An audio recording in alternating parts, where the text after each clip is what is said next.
Sul Sul, hello, and Lavas. Welcome to the Sims 4 Ultimate Decades Challenge, where we experience the ups and downs of history through The Sims. I'm Plumbobs in the past, and this is my take on the Ultimate Decades Challenge, beginning with Morbid Gamer's original rules and tweaking or modifying them based on research about the time period. That's right, we're gonna nerd out. Ain't no doubt. For those of us who don't know, Morbid Gamer's Ultimate Decades Challenge is basically a playthrough where we go from 1300 to 2020. So that's over 700 years. Of course, you can expand it and change it as much as you want. And this challenge is incredibly involved. So just this overview of the general information is 16 pages. In addition, each time period has its own set of rules. So we're starting in the 1300s, which is the Middle Ages, and we're going to be using this as our general background information, but being tweaked based off of historical research and also based off of things that I think will make the challenge more interesting and exciting. So as you can see, just this set of time is a 13-page set of rules, including what you can grow, what you can't grow, events that'll happen, how much aging is going on, death rolls, because there's a lot of death in this challenge, and so on and so forth. This challenge has a huge trigger warning because we're going to play through major world events, and history hasn't always been great. In addition, when we start in the 1300s, this is before modern medicine obviously exists. At the time, they believe a lot of really crazy things, which we'll get into later, but for now, they really don't know how to ensure that they're going to survive the best that they can. So there's a lot of death rolls, and so this challenge and watching this challenge might not be for everyone, especially if that kind of thing bothers you. And of course, there's a lot of trigger warnings around things like children dying, babies dying, and birthing mothers dying. So if this isn't for you, that's totally okay. But that is the basis of the challenge, that every time you go through a different life stage, you have to roll to see if your sim is going to survive. And that's before we even get to events. That's just sort of for existing. So our family is the Payne family. And you might be wondering, Payne? Because the 1300s were a painful time to be alive, a time when twigs were used as toilet paper and laundry was cleaned by washing it in lye made from ash and human urine. Pretty grim, yeah. But no, they're the Payne family because their grandfather was a pagan, and many surnames in medieval times were based on the family's occupation, background, or location. Payne is basically a name that stands for pagan. And so here we are, it's actually Easter Sunday in my game, so whether or not they're truly pagan is up for debate, and they're all here attending church and watching the pastor give his speech. Our family are serfs, which is the bottom of the social barrel. It's believed that in the 1300s, somewhere around 85% of the population were peasants, and the majority of those were serfs. So we're starting all the way down at the bottom. Life is going to get a little hard for this family. Currently, we're living in the wonderful world of Henford-on-Bagley, or Lancaster, England, as I'm approximating it. Hey, congrats, Edmund. You gave a successful speech. So in Lancaster, our family is living all the way out here in the woods by themselves, mostly because this is a pretty big lot and also because I really like this location. We have quite a few families around. Most of them are serfs. We have the Plowman family. They are pretty close friends. All of them are pretty close friends with our family. We have the Evanson family, which we have a complicated relationship with that family for a lot of different reasons. Here's Town Square, which is where we were just at church. We have the Earl of Lancaster living here. He's living here with his brother at the moment. But for now, the only thing we really need to know is about our family. The heirs, or generation 1 of the family, are Darius Miscellany Payne, currently getting stung by bees. He's recently become married to Selby, his wife, Selby's a nice lady. She came from a kingdom further away. She came from around what we would know as London. And she came all the way over here to marry into this family. We also have the second daughter of the family, which is Dovile. Dovile is young. She's only 16. Unmarried, happy with life, proud of herself. Look at that, dusting her shoulders off. The last and the youngest is Vilcus Miscellany Payne. Vilcus is really good at archery, really good at archery, and he's pretty active. He's a pretty physical young kid. He only just became a teenager, so he's pretty young still, and he's kind of just working on himself at this moment in time. So the parents or generation 0 of this family are Vilcus the older, out here talking to this cow, hanging out, and Adelbjorg, who is currently doing laundry. She kind of holds the whole family together. Unfortunately, because Vilcus the older and Adelbjorg are generation 0, according to the challenge rules, we actually have to roll for their destinies pretty immediately. Let's look around the Payne holding. For me, in my sort of storyline, this is a holding that belonged to Vilcus the older's father. And so his father and his mother had lived here before this generation took over generation 0 and before generation 1 took over. So it wouldn't make sense that we would be starting from nothing. Obviously, this is our home. This is where we'll be staying. It will expand. It will grow. It will change. Darius is feeling very flirty. He actually has pretty strong feelings towards his wife, which I don't know how, because they just got married and they haven't known each other very long, but they're deeply in love, and he thinks that she is extremely attractive, which is handy. I didn't generate that. The game generated that, and I'm not going to complain about it. Oh, the trader is yelling at Mom.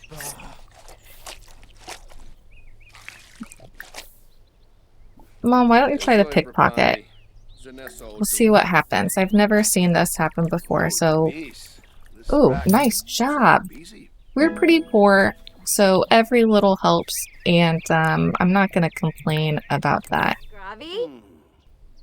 We're going to go ahead and have Darius and Selby work on their relationship. He's got some relationship fears right now. He's very afraid that she's going to, what is it?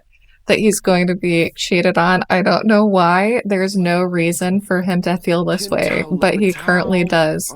So we're going to go ahead and work on that. And then after that, we're going to go ahead and do our first little try for a baby, because we need to get started on working on an heir. Let's go ahead and roll for Mom and Dad. While in Morbid's original rules, adults, if they roll anything 9 or less, will perish. In my challenge, I've changed that so that adults can survive if they roll a 3, 6, 9, 13, or 18, just because we know that more people died earlier in their lives in the 1300s than they did later. For the most part, that a lot of people were passing away when they were children at this time. So all Adelbjorg and Vilcus have to do is avoid rolling a 3, a 6, a 9, a 13, or an 18. And we have 2 rollers over here. We're going to say that this one is for our friend Vilcus, and this one is for our friend Adelbjorg. And we're just going to see if they survive.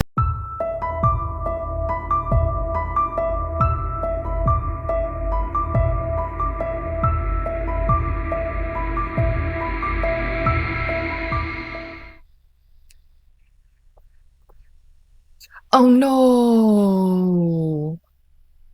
A 3 for Vilcus and a 13 for Adelbjorg?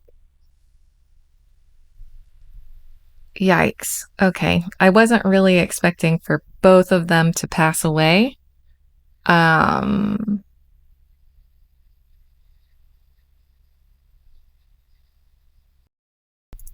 It's really unfortunate. Like, they're such good parents, and they love their kids so much, and their kids really love them, and that's just with like a week of playing with them.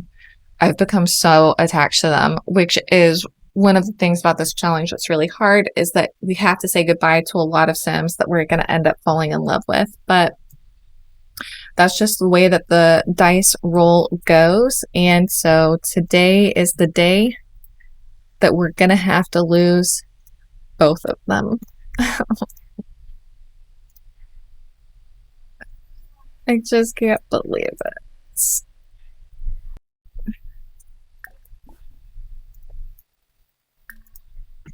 I guess for cause of death, we're gonna say like it was just exhaustion. Like maybe they've worked really hard their entire lives. They've really tried their best to take care of their kiddos, and maybe they've just like worked themselves to the bone. So unfortunately, oh my gosh, I just can't believe it. Can't believe it's both. Unfortunately, we're gonna lose both of them.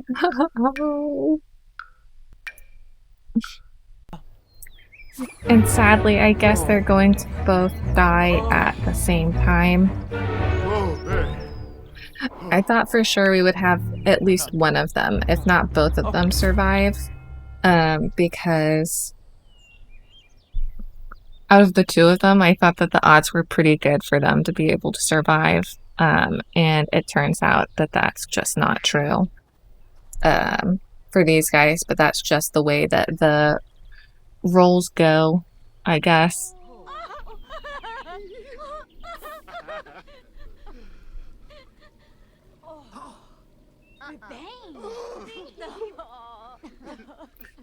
That fox was so freaky. I have never seen anything like that in my life.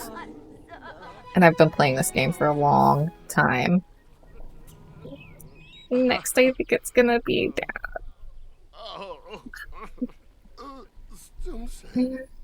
We'll go a little older. I just don't want to believe it. Don't want to believe that we lost both at the same time. And it's Easter Sunday in my game, like... We were just at church, listening to a sermon. This is the worst. Well, welcome to the Ultimate Decades Challenge, where Sims face death rolls all the time.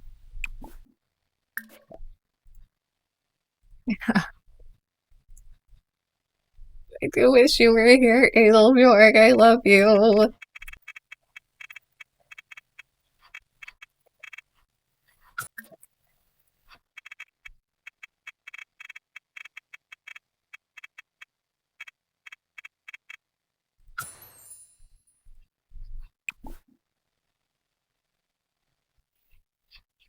Okay, so for now, we're gonna go ahead and,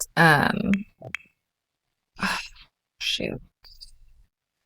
Well, we have to leave anyways to get rid of the traitor, because unfortunately, with the royalty mod, that's a reality of the situation. So we're gonna put our parents, into our inventories, and we're going back to the church so that we can go ahead and lay them to rest.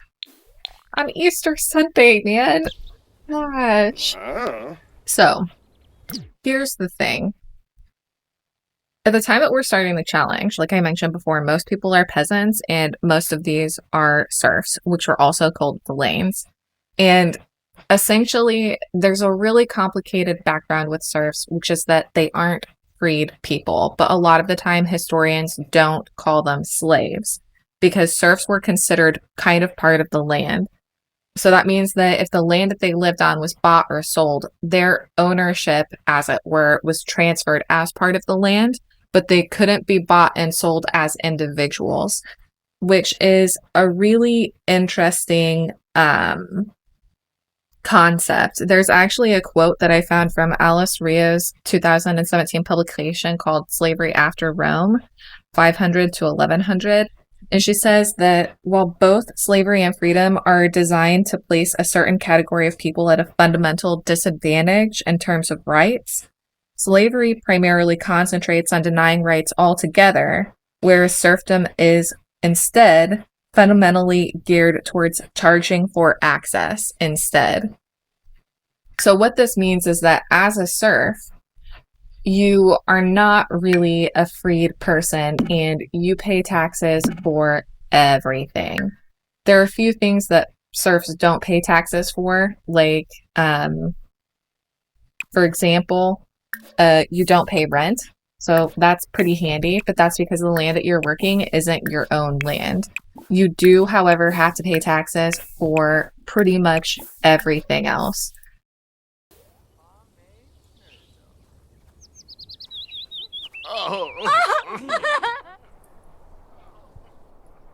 So this is town square. While they're mourning their parents, the sad loss of their parents, we're going to go ahead and take a look around.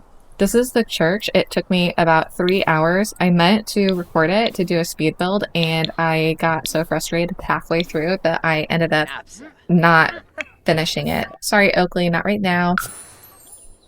Ooh, look, it's push-up day. Push-up day out here. Over here is the bread house, the bake house, and this is going to serve as an important role later.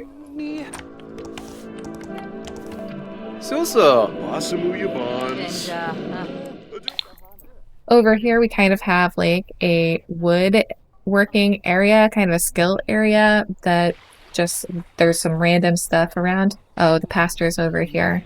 And then back here we have the ruins of an ancient Roman bathhouse, like what still exists from that. So we've got some little bathrooms. We've got some hot tubs that they can use. We've got a little swimming pool. It's really pretty. It's a really pretty area. In addition, over to the side, we have an archery area, and this is also pretty important for the time.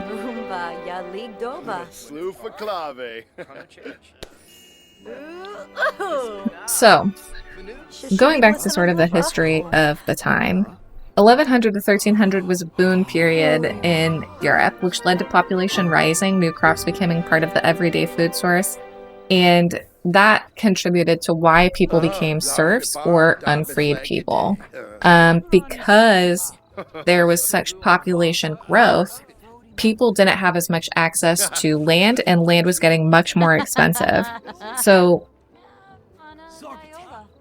people became serfs for a lot of reasons. There's a lot of evidence that people would have chosen to become serfs because serfs had tenure and security, whereas a peasant had so much uncertainty. Like, a bad harvest for a peasant family could result in them starving, becoming even more impoverished, and the entire family dying.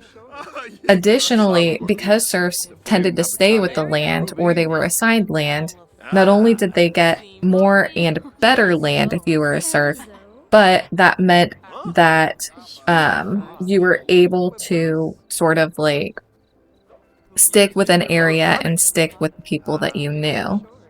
So basically, a lot of historians believe that freedom didn't mean as much when they were facing starvation and death and watching their family members. So what I'm saying for our family is that their grandfather actually came from a further away kingdom. He came from a really far away place, actually.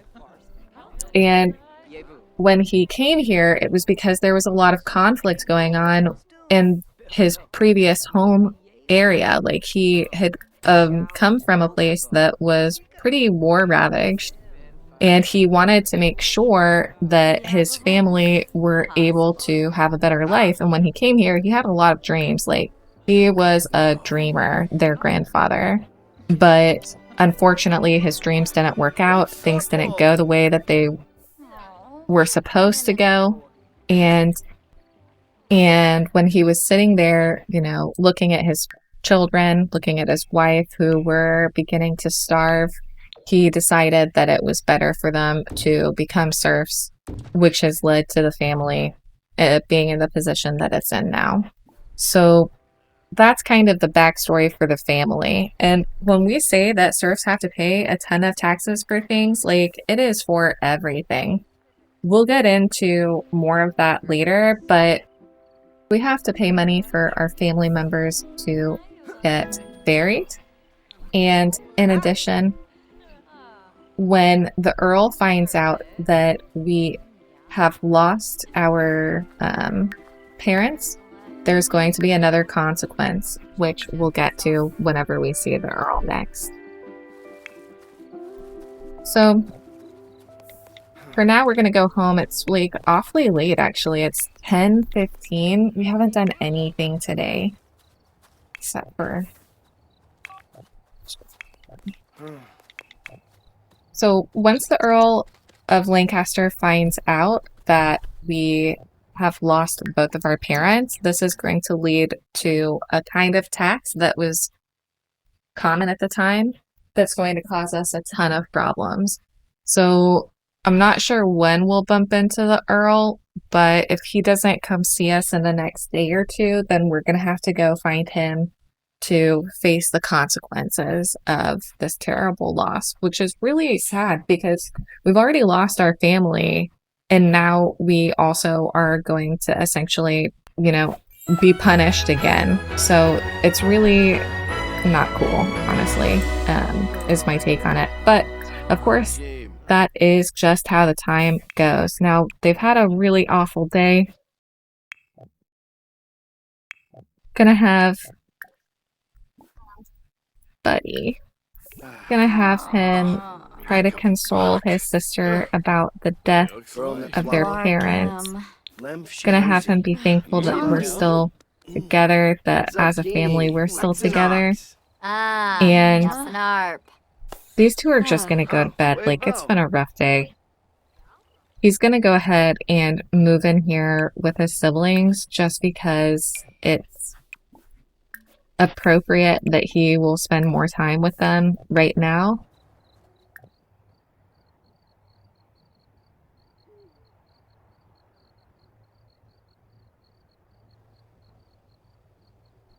Hopefully tomorrow when they wake up, everyone feels a little bit better, but I mean, there's just no replacing our guys. Like, I love them so much, and I can't believe we lost both. It's super duper upsetting. Yeah, I don't blame you, girlfriend. Okay, this poor mini goat and sheep got completely ignored yesterday. I forgot about them, is the truth. So, Dovile, we're gonna need you to go ahead and take care of them. As for you, well, I guess the upside is that we're using less ingredients now.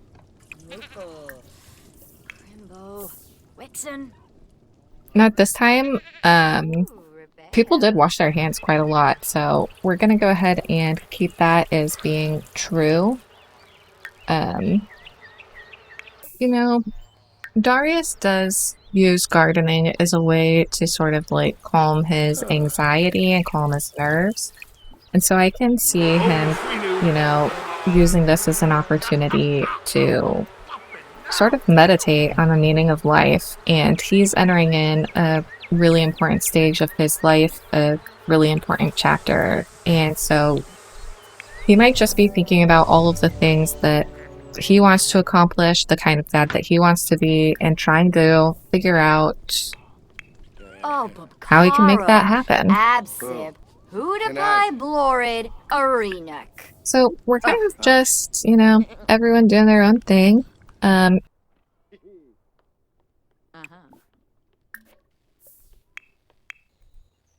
Do.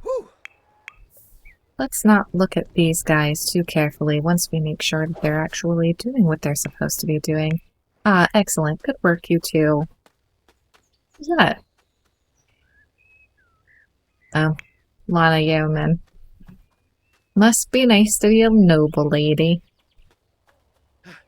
To have the opportunity, oof, Look at all these mushrooms. Nice.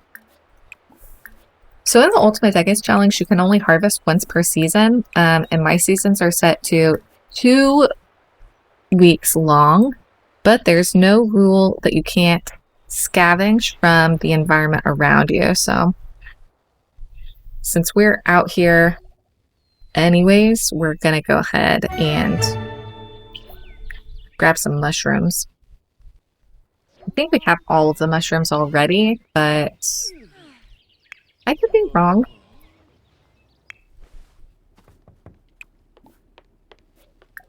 You don't know enough people, so why don't you invite in her? Okay, bud. I'm glad that you're pleased with yourself. Are you sick? Nope. No, you can also go for a jog, you know? Like,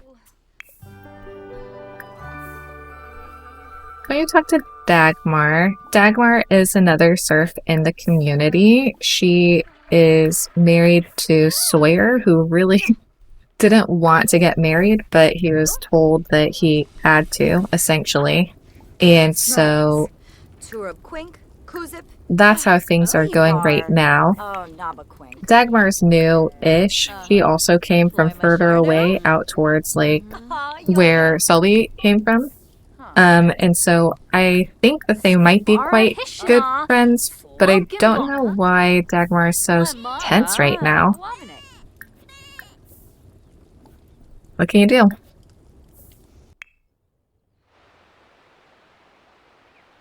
Oh, bud. You're sick. Are you sick? Oof, you're angry. Yes, you're sick. Okay. You take a nap. You finish that cross stitch, and then you can take a nap.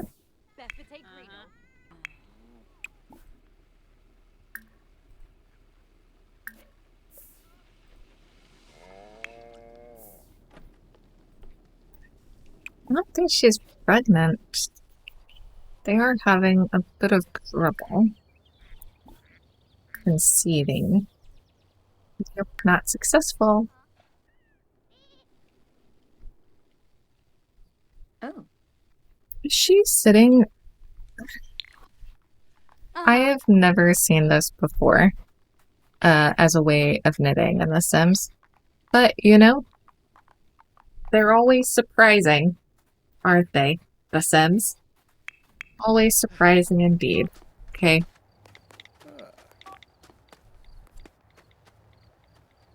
I kind of think it's funny that Vilcus is running home and his brother is just ambling behind him. Vilcus, you really shouldn't have so much facial hair, so when you get back you can go ahead and take care of that. That would be helpful. As for you, Stinky, you can go ahead and take a nice little bath. Then you can gather some water.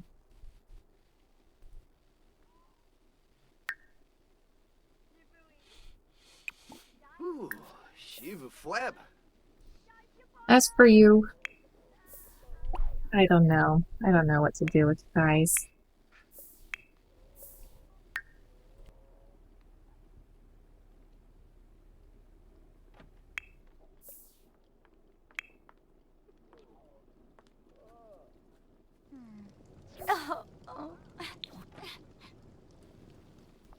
What is Marjorie doing here? She's just like popped into our home. She's like, hey guys.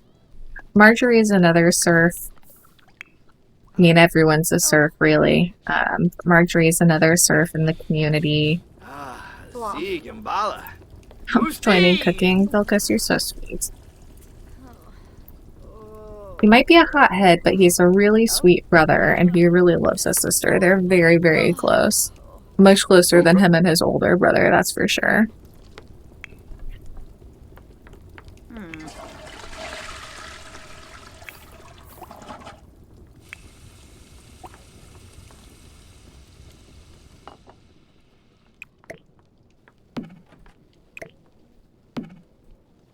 boiled eggs are really handy in this game because... Yes, please go here.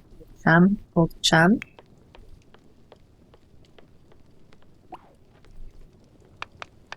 Because with the yield cookbook mod, they basically don't go off.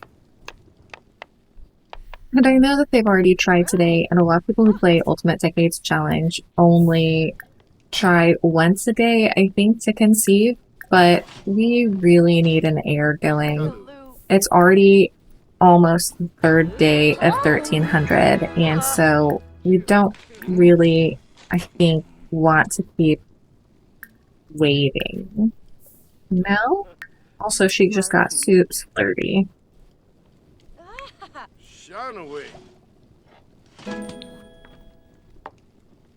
Okay.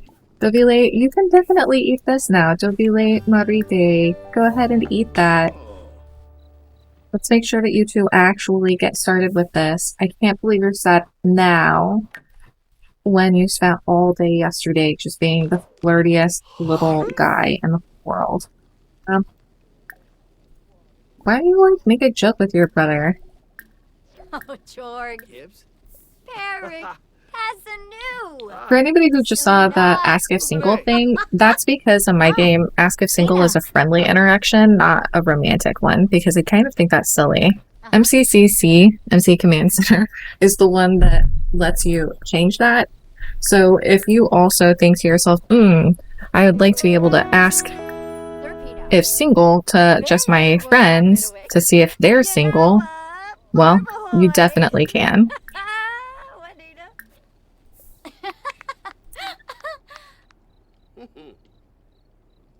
Chimere Jabeen Slawfish. Neebs, Alcha. Jabeen. Oh, Bouchard. Quark. Ah. Turbo. Kangaroo. Totally. She's funny.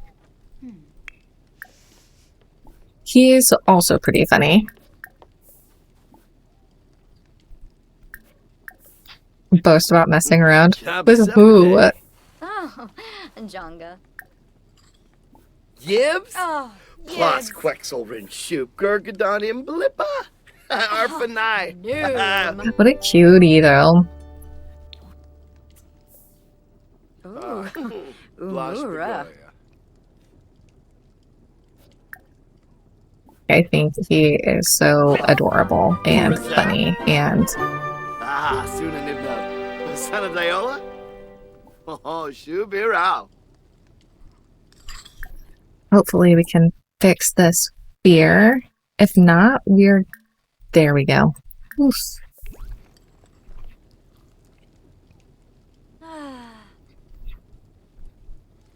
Tintao Lepatao. Angsoib. Badish. I don't know how Vulcus the younger feels about about Selby. I know that Selby is, you know, a new part of this family. I wish, girlfriend, I wish that we could try for baby, but we're not allowed to. Oh. Oh. Oof. Riled up? From whom?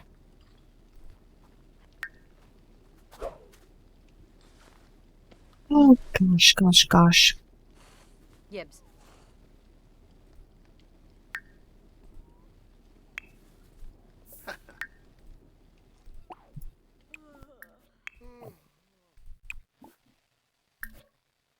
Ooh, wow, look at this garden. Things have taken a dark turn. We had a really nice, easy day yesterday with gardening, and then today we wake up and it's a mess. It's gonna take hours to deal with this. Mark my words. Yipes, yipes, yipes. Okay.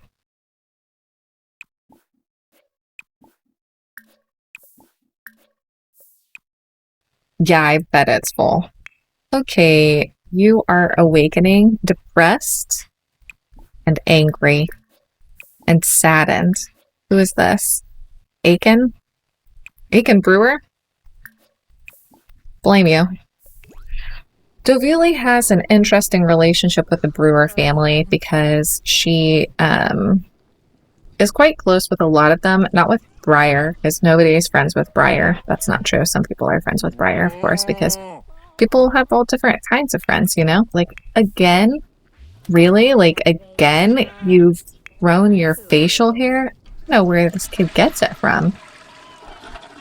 But, of course, everyone likes people for different reasons, so of course everyone has friends, but Briar's the town meanie. Who she is. She's a meanie. It's a true story. I'm not being outrageous. Like, she's just a mean lady sometimes. And where is our other bud? We've got our goat, but where's our little sheepsy? Where are you? Out here?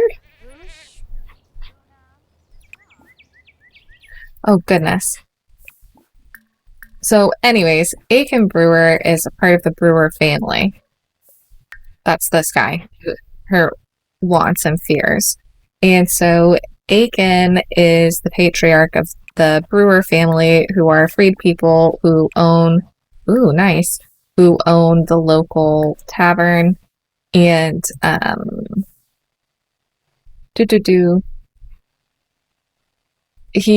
they have a special relationship is all I'm trying to say.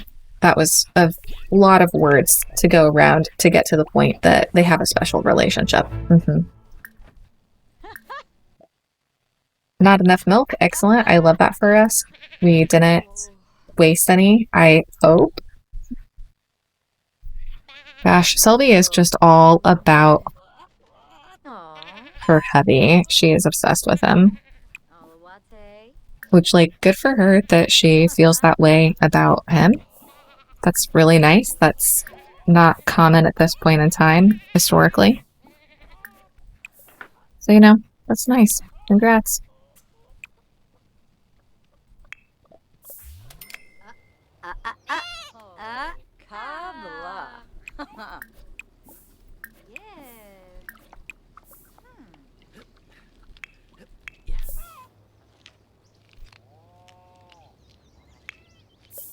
Gosh, there's just so many chores to take care of around here. It's kind of never ending. It's really overwhelming. I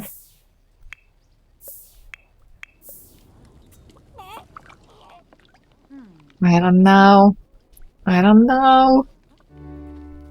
So Rogation Days come before Ascension Day, which apparently, according to my research, was a really important holiday in medieval times. And Rogation Days, basically, the goal is to, well, people would fast.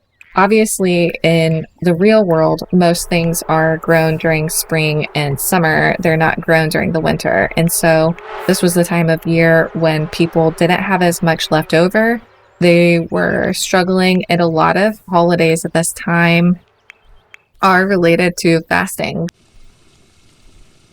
So the main goals for Rogation Days are to pray, to fast, to sort of like think about your life, be thankful for what you have. That's kind of like one of the main goals. And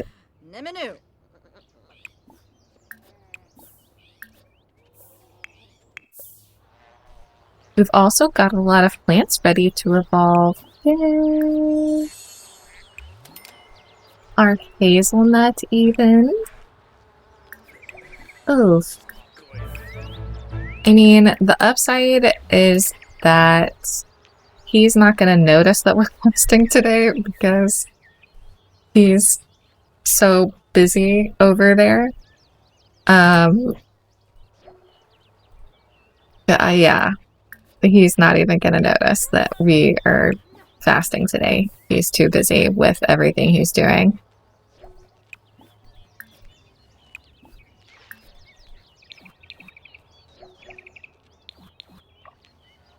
Yes, a hatchable egg. Man, oh man, I tell you. Hatchable eggs are super... Cow! Cow, what are you doing?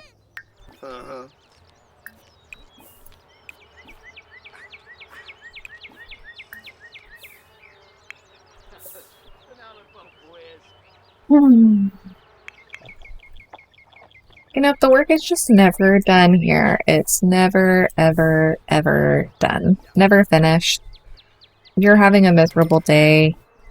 You go look for some bird eggs. We don't need more branches right now. And then practice some archery. It's good for you. It's character building. Oh, shoot.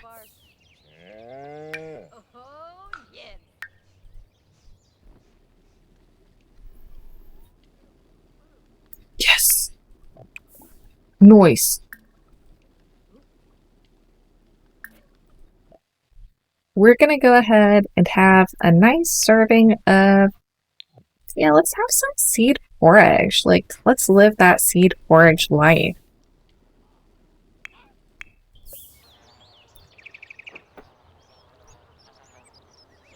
Oh my gosh, she's gonna need some help. Okay.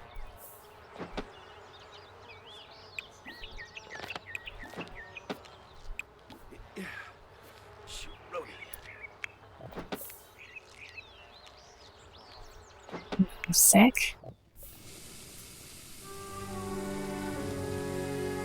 What's icky? This? Doesn't look icky to me. So in case you were wondering, Selby has the neat, cheerful, and family-oriented traits. Our good chum Darius has animal enthusiast, maker, and a loner. Although he did become active. Dagmar wants to come over? Not today, my dude.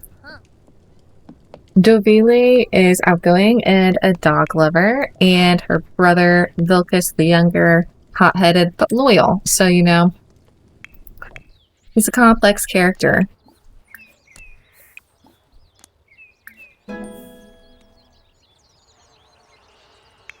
And Selby, I know that you're gonna want to just go ahead and eat by yourself, but I really need everyone to come out here and help for Darius. He is just getting his butt kicked out here.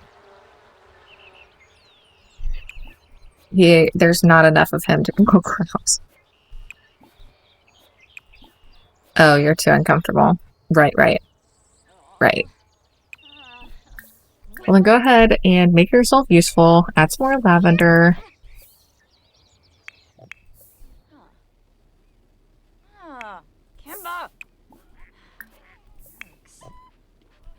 Once the boys have finished with everything, they can come in and grab a serving. You can as well once you've finished helping.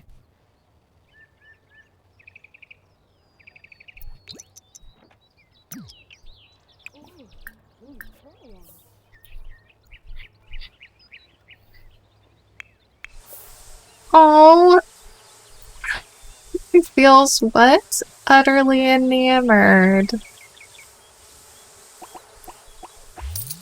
What a sweetie. I actually want you to work on weeding first, because you've got two little bug sprayers helping you out. So why don't you go ahead and just weed all of these guys first. I know you don't have any fun, honey. The problem is with Dovile, as with actually quite a few of them, is that she actually doesn't have anything that she thinks is fun currently. Like, she dislikes romance enthusiasts, but she doesn't think anything is fun. Aw, Selby, you too? What a cutie. I mean, for a couple of serfs that were matched by people who don't really care that much about their happiness, they're doing okay.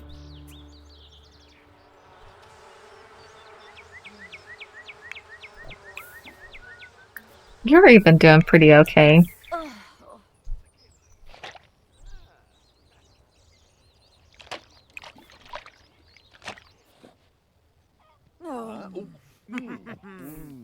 Okay, let's leave them to it. Privacy is privacy after all. And we still have to go to church today. And this poor guy hasn't even eaten.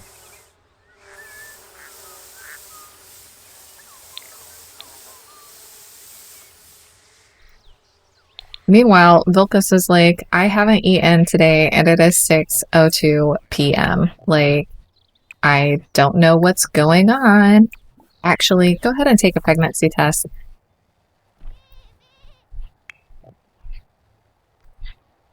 And then actually, we might want you to go ahead and take a shower. Sylvie! Come on, you're killing me, girlfriend. Zapping. I mean, it's Tuesday. It's the third day of 1300, and she hasn't even conceived. And he is the happiest guy ever today. He feels, ooh, like feels nauseous, but you know, that happens to the best of us. There's nothing anybody can do about that. He does want to kiss someone, though. Classic Vilkas. You know, I think that Vilkas is a secret super romantic. I really do. Oh, it's slightly 8. Handy dandy. Whoops.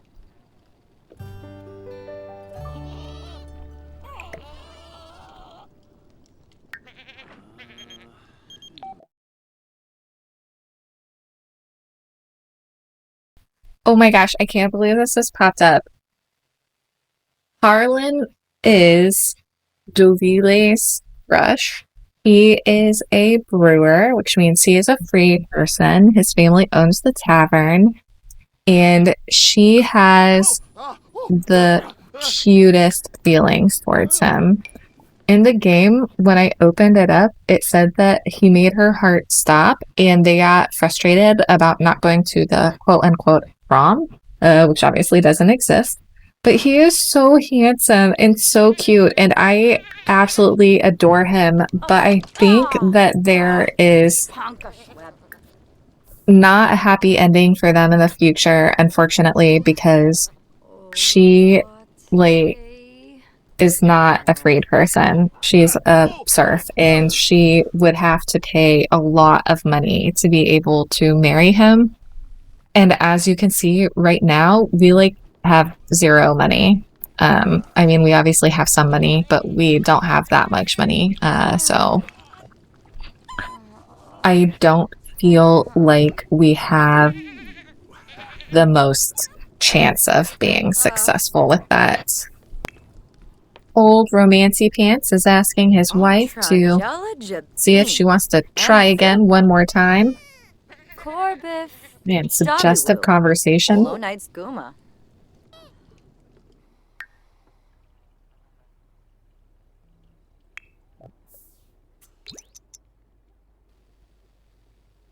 I would love for all of them to be happy and healthy and all of that, but I just feel like that's not where we are right now, even though it's spring, even though they should be happy and healthy. Yeah.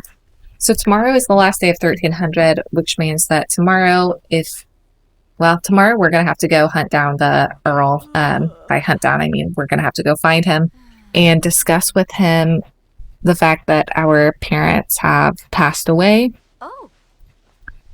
And essentially whoa, make fun of ugly duckling. Who are you, Dovile? Nuh-uh. Hug them. That's so mean. And, you know, sort of face the consequences of that, which is really kind of a bummer.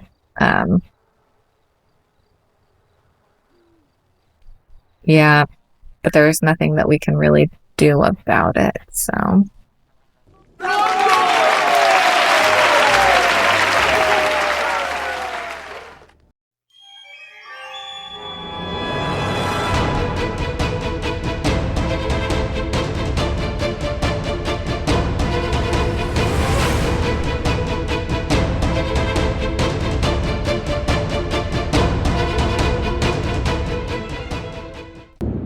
Oh my goodness, I just don't know that I can really send anybody out in this.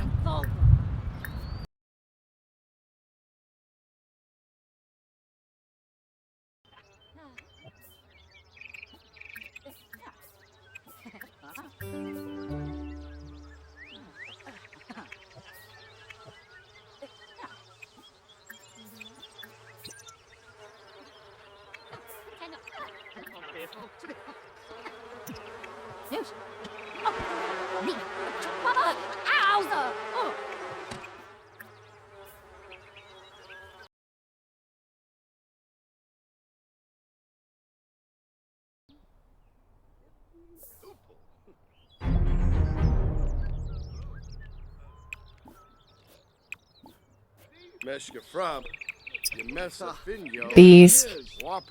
Can't live with them. Can't live without them, I guess.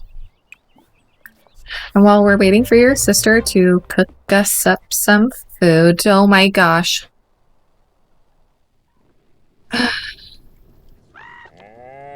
Okay.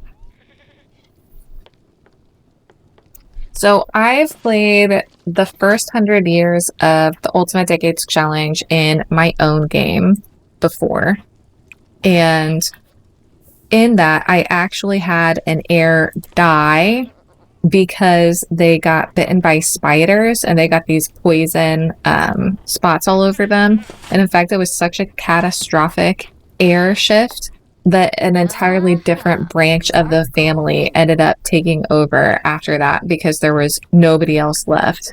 So seeing those green spots really terrifies me. And I'm going to have him rest up and hope that that's going to take care of everything.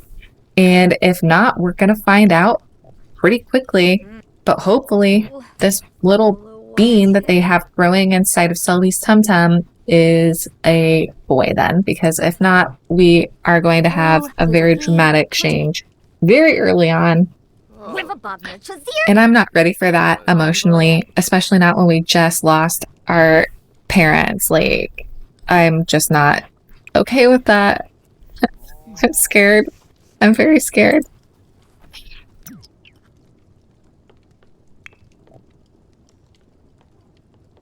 Everyone's happy. Everything's fine. Everything's fine. No need to worry. It's not like someone's been poisoned. Oh, that's a great idea. Maybe this can cure our good bud Darius, our heir, our main guy. Will this cure you? Eat honey, please.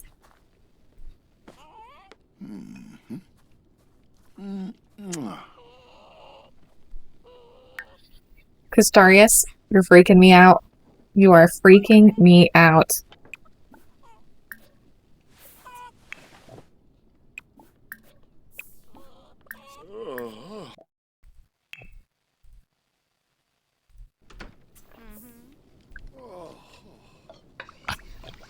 We really cannot afford to have Darius die. My goodness, you are terrifying me.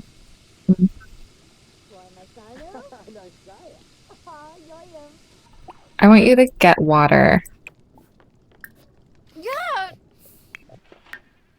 This is the very last day of 1300. And we still need to go see the Earl of Lancaster. And I really don't want to send him when he's feeling this way. Once you've finished with this, we're going to send Vilcus Younger to go talk to the Earl of Lancaster, which I'm sure is going to go swimmingly. Absolutely swimmingly, because he loves authority. He loves being told what to do. It's like his thing. He hates it. Oh, yikes. Yeah. Go ahead and knock on that door. Let's get you out of this thunderstorm. Let's not have you get lightning struck and then risk your life as well. That would also be awful. Why don't you go here and let's see if we can see the Earl. So we're gonna say that Vilcus is about to tell him that their parents actually have passed away and that they are now taking over, and that the only reason why it isn't his brother here is because his brother has fallen sick suddenly. And at this point, Thomas, Earl of Lancaster, is going to bring up the fact that if their parents are dead, that means that they owe him a very special kind of tax, and by special I mean kind of messed up. which is the Harriot tax. So they're currently arguing about the fact that Earl of Lancaster, who's actually a pretty good earl, like they've heard that in other places, the serfs are being taxed a lot more than they are, but overall, Thomas is a pretty good earl. However, in this case, he's a real stickler for the rules, and the rules are that when a heir or a previous generation dies, then you owe a Harriot tax. And the Harriot tax is either the best animal that the family owns, or the best piece of equipment that they own that isn't necessary for their trade. So in this case, it might be that because they've lost both of their parents, they might be losing both their best animal as well as their best piece of equipment, which is very upsetting. Vilkas doesn't take very kindly to this. He's a bit of a free spirit. He's a bit of a dreamer like his grandfather was. He doesn't really think that this makes sense. He thinks it's kind of BS, especially because they're the ones dealing with the loss of their parents. They're the ones who now have to pick up the extra slack on the farm. He's the one whose brother is sick. His sister is unhappy. Life is hard, and he can't understand why the Earl would be this way. This begins a bit of a issue between Vilkas and the Earl in terms of being able to understand each other's perspectives. Hopefully this won't come back to bite us in the butt later. Oh yeah, as we can see, we're the argument loser. We've got to go home and hope that our older brother is feeling better.